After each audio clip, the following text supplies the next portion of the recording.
The late autumn air carried a chill that clung to every glass door and polished surface in the high-rise downtown office building. The kind of cold that made the warmth inside feel more intimate, more alive. Ethan adjusted the sleeves of his soft navy sweater, glancing once more in the mirror by the elevator. He didn't know why he felt nervous. It wasn't his party. It wasn't even his workplace. But the moment Julian had invited him, casually, as friends do, Ethan had said yes without hesitation. Julian had been his closest friend since college, the kind who didn't need words to understand when Ethan was spiraling or silent.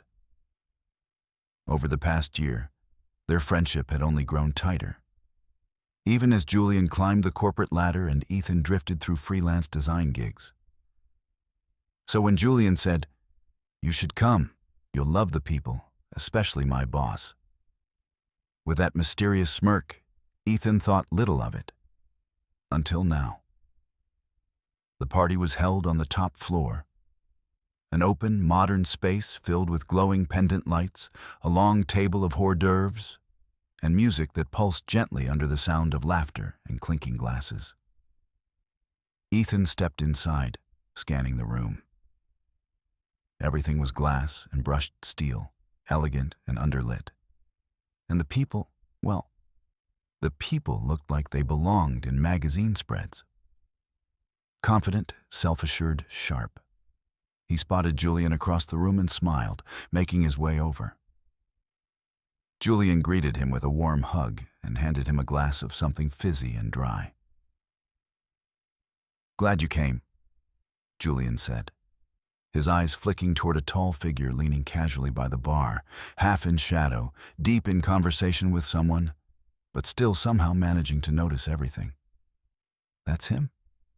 Julian murmured, leaning close. "That's Mr. Reese." Ethan followed Julian's gaze. The man had an air about him, not just confidence, but stillness. Tall, with salt and pepper hair, and eyes that seemed to narrow slightly when he listened, like he could read between every word. He wore a dark tailored suit, nothing flashy, but it draped his frame with precision.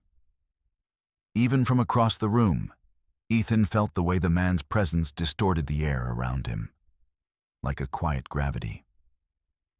Julian was already pulling Ethan through the crowd. "Come on, I'll introduce you." "Wait, Julian, maybe..."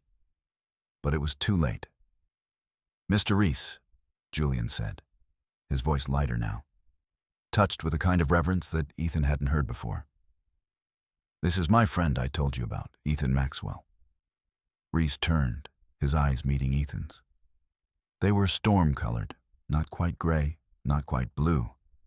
And something behind them sparked. He extended his hand. "Julian's told me about you," Reese said, his voice low and deliberate. "Ethan, I'm glad you came." Ethan shook his hand, and something passed between them. Subtle but unmistakable. His skin prickled where their palms met, and he fought the instinct to pull back too quickly. Reese's grip was firm, but not overbearing, just grounding, assured.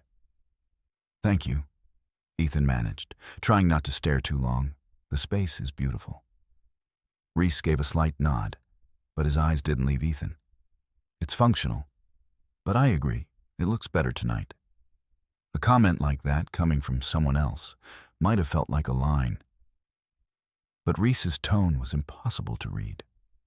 Smooth, controlled. The ambiguity of it curled around Ethan like smoke.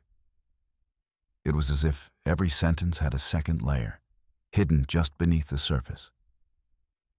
Julian, oblivious, or perhaps deliberately giving them space, excused himself to check in with a coworker.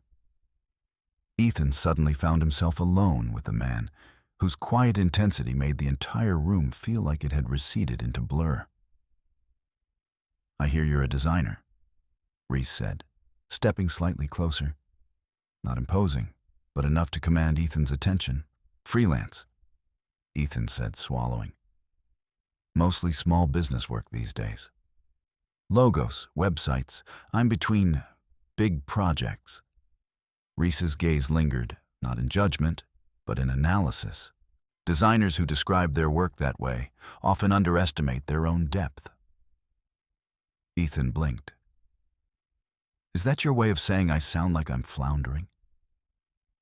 No, Reese said, the edge of a smile tugging at the corner of his mouth. It's my way of saying you sound like someone who hasn't been asked to show all he's capable of. The words landed heavier than expected. Ethan's breath hitched, and the air around them seemed to narrow. There were people all around, moving and laughing. But the silence between him and Reese stretched taut, charged. Then Reese tilted his head. Come, I'd rather talk somewhere quieter. Ethan hesitated. You don't have to. You're hosting. I am, Reese said, already beginning to lead the way. And I've chosen. The hallway they stepped into was dimmer, quieter, away from the party's hum. It led to an enclosed balcony that overlooked the city. The glass doors closed behind them with a soft click. Outside, the city sparkled beneath a slate sky. The wind just cold enough to bite, but not quite enough to drive them back in. Reese moved to the railing, one hand resting lightly on it, eyes still on Ethan. I don't often talk to guests out here, he said. But I find this view tells you something important about people. Ethan stepped beside him. What's that? Whether they look outward or inward. Ethan turned toward the skyline, heart pounding, skin tingling from more than just the wind. He could feel Reese's nearness behind him, a breath too close, a pause too long, the kind of silence that feels like it wants to touch you. You don't really talk like other people, Ethan said softly. Reese chuckled, a sound low and intimate. I don't think like other people. The next moment stretched. Ethan felt his pulse in his throat, the hairs on his arms lifting from the static in the air. And when he turned his head, Reese was already watching him. Their eyes locked again, and this time, the tension was no longer just unspoken. It shimmered in the air between them, electric and undeniable. Reese stepped closer, not touching, but near enough that Ethan could feel the heat of his body, like an invisible current. I wasn't expecting you, Reese murmured. Neither was I, Ethan replied, his voice almost a whisper. And then there was stillness. Here, on this balcony, in this moment, only one thing existed. The magnetism between two men suspended in the space between first impression and something deeper. Something inevitable.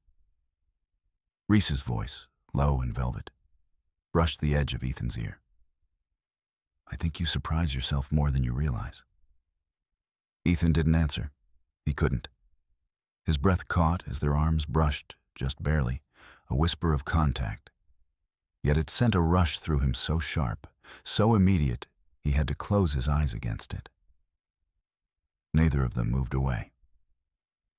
The wind tugged lightly at Ethan's sweater, cool against the warmth growing across his skin. Reese stood beside him, not quite touching, yet present in a way that felt physical.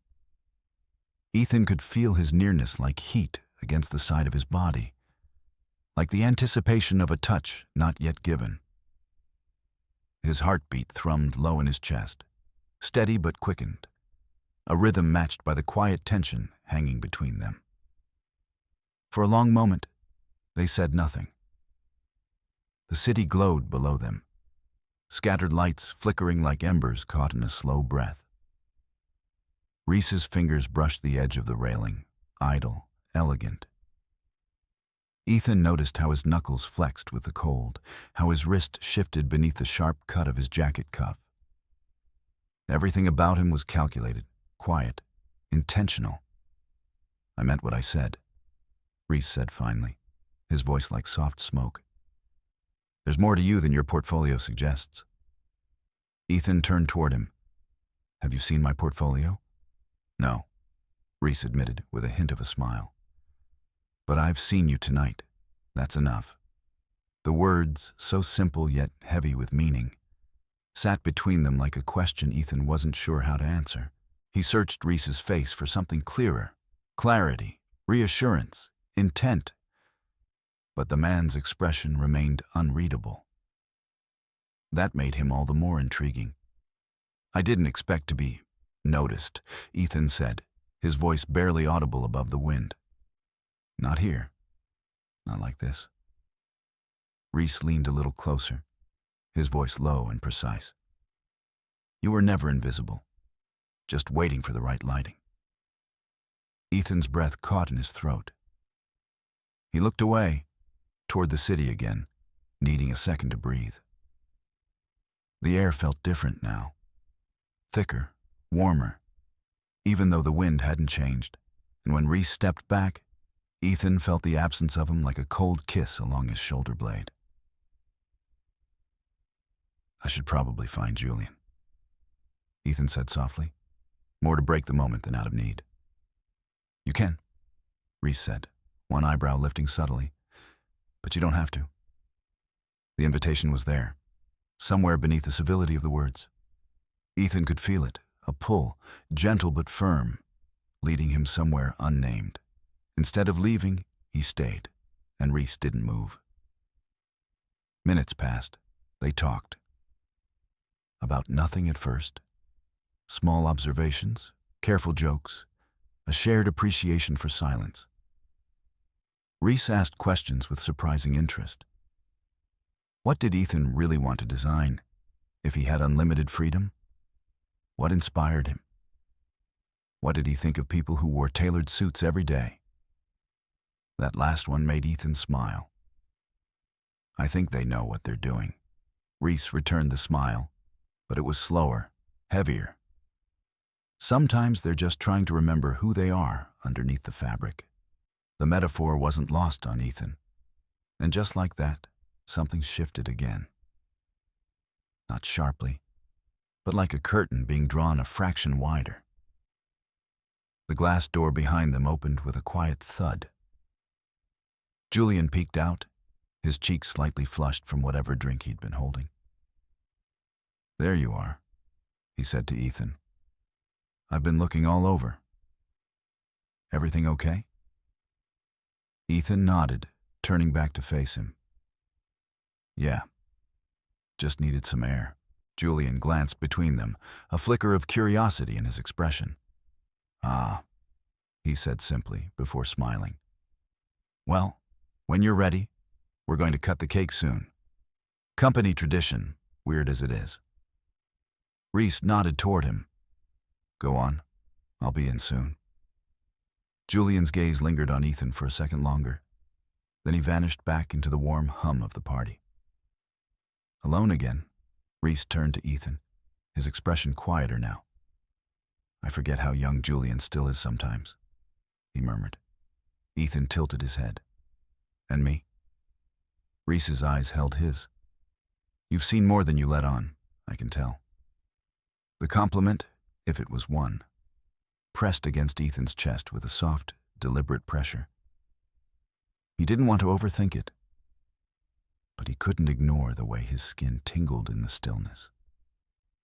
The way every breath felt closer to something he didn't have words for. He didn't notice until later that they had been standing so close, their shadows nearly overlapping against the glass. I should go inside, Ethan said. But the words were slower now, reluctant. You could, Reese replied. And then after a breath, or you could stay a little longer. This time, Ethan didn't look away, and Reese didn't smile, not fully.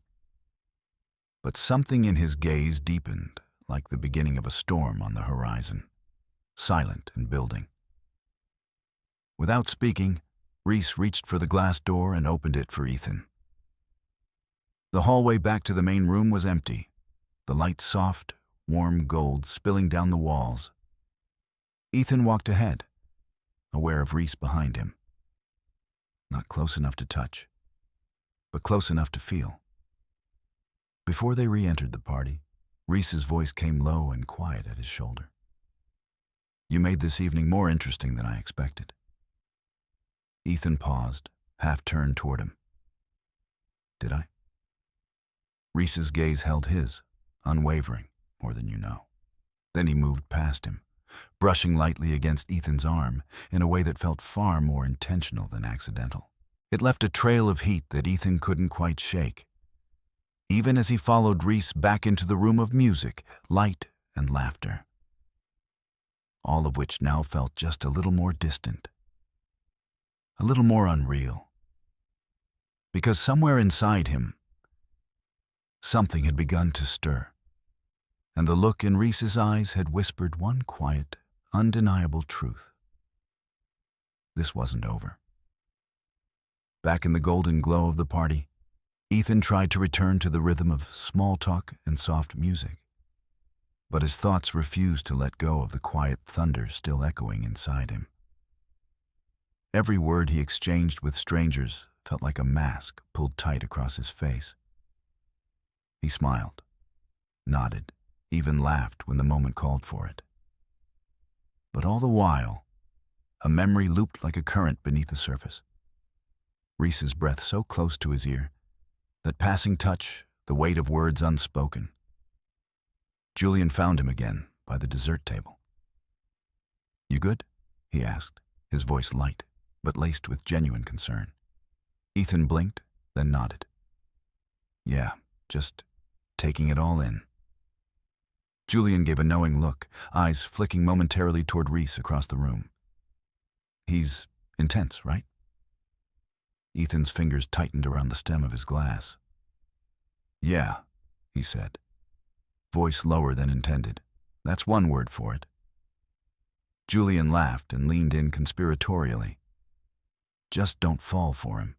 He's got this way of looking at people like they're already halfway undressed."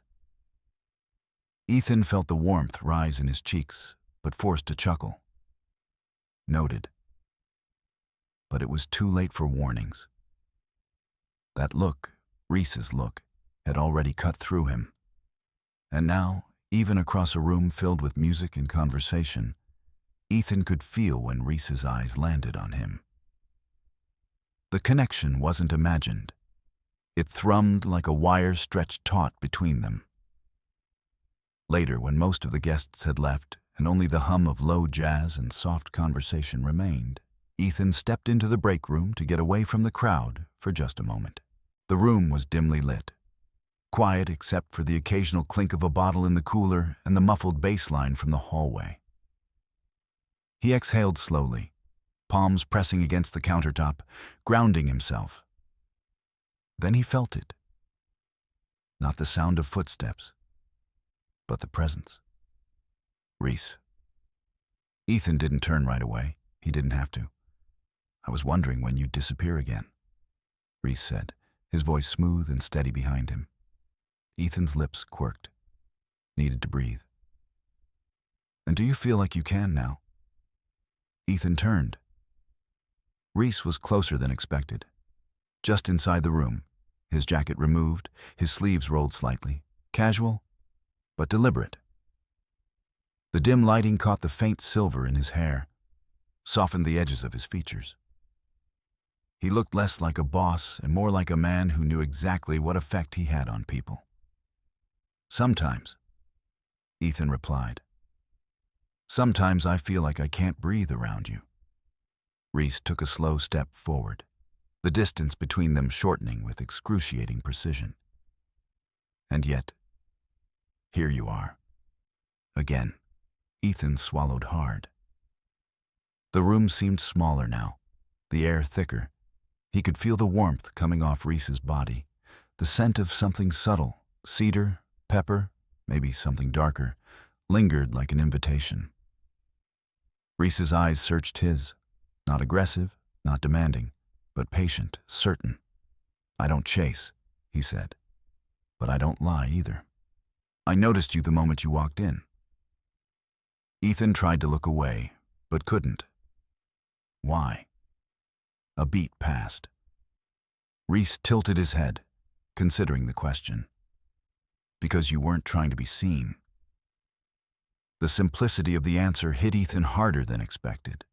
His chest felt tight, exposed. He turned away, just slightly, pretending to study the rows of glass bottles beside them, needing something neutral to focus on. Anything that would slow the rising heat in his blood. Then Reese was beside him, just barely brushing his shoulder, but not quite touching. The nearness sent a shiver through Ethan's spine. I wasn't planning to stay long, Ethan said softly. And yet you did, Reese murmured. You stayed. His voice dropped even lower, like velvet sliding across bare skin. Why? Ethan could feel his pulse in his throat. The room was too quiet, the silence a second skin. He didn't answer, not with words. Instead, he turned, slowly, carefully, until they stood face to face, the air between them barely a breath thick, their eyes locked. Neither moved. Ethan's gaze dropped, almost without thinking, tracing the line of Reese's jaw, the way his throat shifted when he swallowed, the faint shadow where his collar opened just enough to suggest skin beneath silk. And Reese, he watched him. Closely. Like the flicker of Ethan's eyes was a conversation in itself. Then Reese reached out, no warning, no hesitation, and adjusted the cuff of Ethan's sweater. A light touch, nothing more than a graze of fingers over wrist. But it lit a fire along Ethan's skin that pulsed hot and low. The touch lingered, a pause. And in that pause, Ethan looked up again. Into eyes that no longer asked, but waited. I don't do this. Ethan murmured, uncertain if he was warning him or himself. Neither do I. Reese replied, voice like a cord pulled tight. And then, slowly, deliberately, he leaned in. Not to kiss. Not yet. Just close enough that Ethan could feel his breath against his cheek, the faintest brush of lips that hovered like a question. Still waiting, still not crossing, Ethan's breath stuttered. And then he closed the last inch himself. Their mouths met. Soft, searching. The quietest gasp between them swallowed by the kiss.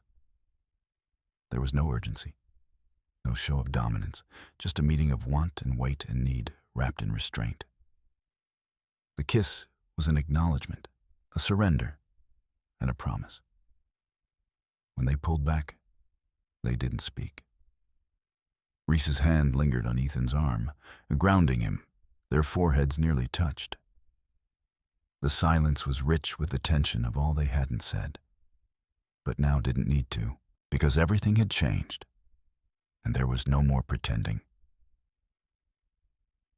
Ethan stood still, heart pounding against the walls of his ribs, his skin tingling with the memory of Reese's lips still so close. The room felt hushed, suspended, as though even time itself was holding its breath in deference to the moment. Reese hadn't stepped back. If anything, he was closer now, his hand still resting lightly on Ethan's arm, thumb grazing the fabric in slow, thoughtful movements. It wasn't possessive. It wasn't casual. It was anchoring. Ethan didn't know how long they stood like that. Two men in a dim office break room, breathing the same charged air, saying nothing, but somehow saying everything. I shouldn't have kissed you, Ethan whispered, voice rough with emotion. That wasn't planned. Reese's reply was quiet, deliberate. Good. The best things rarely are. That made Ethan look up, not because the words were flattering, but because of the honesty in them. There was no charm in Reese's tone, no seduction, just certainty. A man who knew how to hold still in the middle of a storm, waiting for the wind to reveal what it really wanted. And Ethan? He didn't want to run. Not yet. I don't know what this is, Ethan admitted, or what I want it to be. Reese nodded slowly. Then let's not name it. Not here. Not tonight. There was something comforting about that, a shared willingness to keep the moment exactly what it was. Alive, undefined, and unbearably vivid. Ethan's breath steadied, though the ache in his chest only deepened, as if part of him had been waiting to exhale for longer than he realized. "We should go back," Ethan said after a while, glancing toward the door. "People might notice we're gone." Reese's hand dropped gently from his arm, but not without a final, slow slide of his fingers, as though memorizing the space between fabric and skin. "Let them," he said, voice lower now, nearly private. "Or don't. Come with me." Ethan blinked. "Where?" Reese didn't answer with words. He simply walked to the door and held it open, offering only a quiet, unreadable look. Ethan followed. They slipped through the back corridor, past darkened offices and quiet glass walls. The building had begun to empty, the party reduced to the fading sound of music and laughter behind them. By the time Reese unlocked a door near the far end of the floor, the hallway was completely silent. His office was minimalist but intimate. Clean lines, charcoal tones, a glass wall overlooking the dark sprawl of the city beyond. But it wasn't the room that held Ethan's attention. It was the fact that Reese didn't walk behind the desk. He leaned against the edge of it, unhurried, watching Ethan enter. No moves. No assumptions, just space. Offered. Ethan stepped in slowly, uncertain. The quiet pressed in again. Not oppressive, but full. He walked to the window, letting his fingers brush the cool pane. City lights shimmered like a sea of fireflies beyond the glass, as if reminding him how far from the ordinary this moment had drifted. He felt Reese's presence behind him before he heard him move. The soft hush of leather shoes against carpet. The silence between them alive again, not awkward, not hesitant, charged. "I don't normally do this either," Reese said, his voice lower now, barely above a whisper. Ethan turned, his heart already climbing into his throat. "Invite someone in here?" he asked. Reese shook his head. "Want someone like this?" That word, want, hung in the air like smoke, curling around Ethan's ribs, making it harder to breathe and easier at the same time. Reese stepped forward, just once. Not enough to touch, just enough to tilt the balance. Ethan didn't retreat. His pulse raced, but his body didn't flinch. His skin tingled with anticipation. He could feel the heat radiating between them, every inch of space charged with meaning. Then Reese raised a hand, slow, deliberate, and brushed a stray lock of hair from Ethan's forehead. The gesture was simple, almost chaste, but Ethan felt it in his spine. "You don't owe me anything," Reese said softly.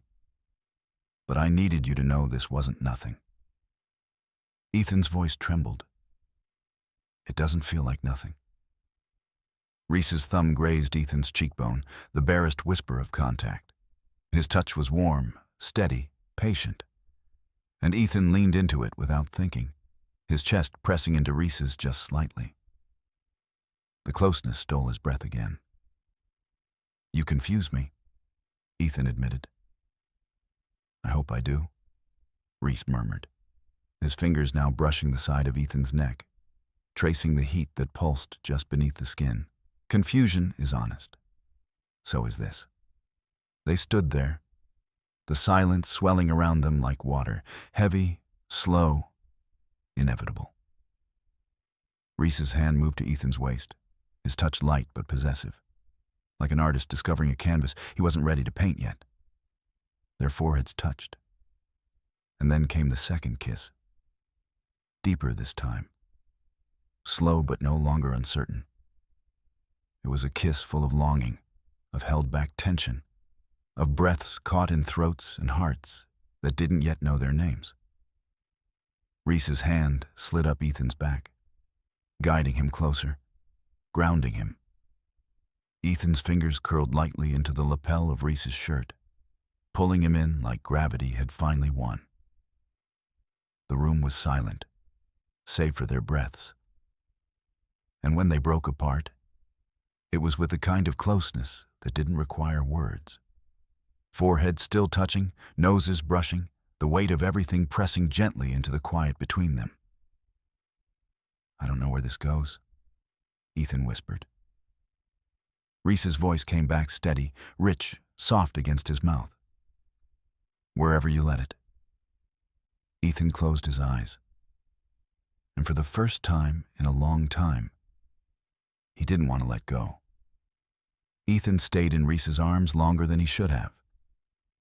Not because he didn't want to pull away, but because he didn't yet know how to. Their embrace wasn't desperate or hurried. It was quiet, intentional, the kind of closeness that reshaped the air between two people, making it feel softer, heavier, more dangerous. Outside the glass wall, the city hummed below, indifferent to what was unfolding in the stillness of a private office.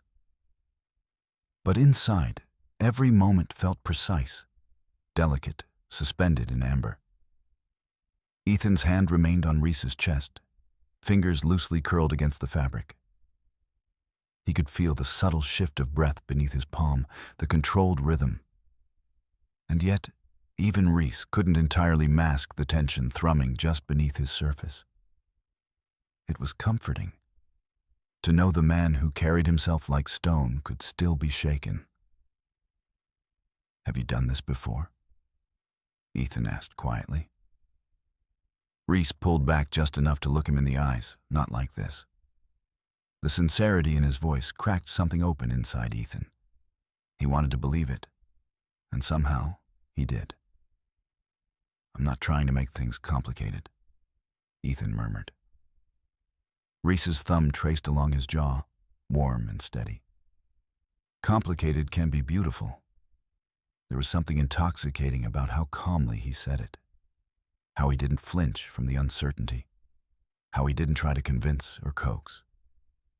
He was simply present, unwavering, offering himself in pieces. Ethan breathed in through his nose, slow and heavy, grounding himself. "I should go," he whispered. "I should have gone an hour ago." "You should," Reese said softly. But he didn't step back. Neither did Ethan. The silence stretched between them again, charged and fragile. Then Reese stepped away, not sharply, not with regret, but with a grace that made the distance feel like a decision rather than a rejection. He turned toward the window and stood with his hands resting lightly on the ledge.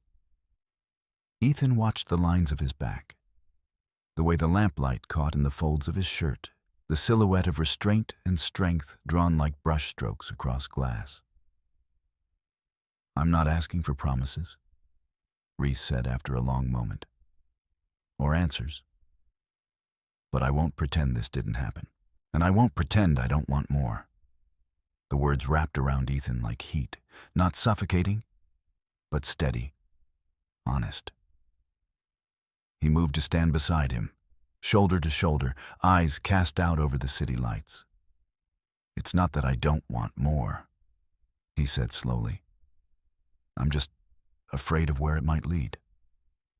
Reese glanced at him, his expression unreadable, not cold, not demanding, but deeply focused. "And yet," he said, "you're still here." Ethan smiled faintly. "Yeah, still here." The quiet between them softened. For several minutes, they said nothing, just watched the city, just breathed in the silence together, like it was a language of its own. Finally, Ethan turned to him. "I think if I don't leave now, I won't leave at all." Reese nodded once, his gaze lingering. "Then go. Before I make that decision harder." That earned a breath of a laugh from Ethan, though his chest ached at the truth of it. He walked to the door, a hand on the handle. then paused, looking back. And Reese, still leaning against the window, still calm, still watching him with that unflinching gaze, spoke again. "My office," he said gently, "is always open to you. But that's not where I want to see you next." Ethan blinked. "Where then?" Reese stepped forward, hands in his pockets, stopping a few feet from him. "Anywhere you'll let me." There it was, the quiet confession, cloaked in restraint, a desire not hidden behind flirtation or games, but offered plainly, even if it shook beneath the surface. Ethan opened the door and stepped into the hallway. But as it began to close behind him, Reese's voice came once more, lower this time. "And Ethan..." He turned back. Their eyes met again, the same fire, the same stillness. Reese's lips parted, and then, "That kiss? It wasn't a mistake." Ethan's chest tightened. "I know," he said. Then he left. The walk through the building was slow, as though the air itself had thickened. The elevator ride was silent, each floor number lighting up like the countdown of a life just changed. When he stepped outside, the wind met him like a memory, cold, electric, biting at his cheeks. But he welcomed it, because his skin still burned from the heat of Reese's mouth. His breath still stuttered with the echo of whispered words and long, lingering glances, and his chest still swelled with something he hadn't expected. Not fear, not confusion, but hope. Ethan didn't sleep much that night. Every time he closed his eyes, he saw Reese's face, felt the shape of that second kiss behind his ribs, like a match not quite burned out. By morning, he knew he couldn't ignore it. He typed the message 3 times before settling on the simplest form. "Ethan, would you have time for coffee? Not at your office, somewhere quieter." The reply came minutes later. "Reese, tell me when. I'll be there." And just like that, the boundary they had kissed their way across was gone. There was no returning to what they were before, and neither of them wanted to.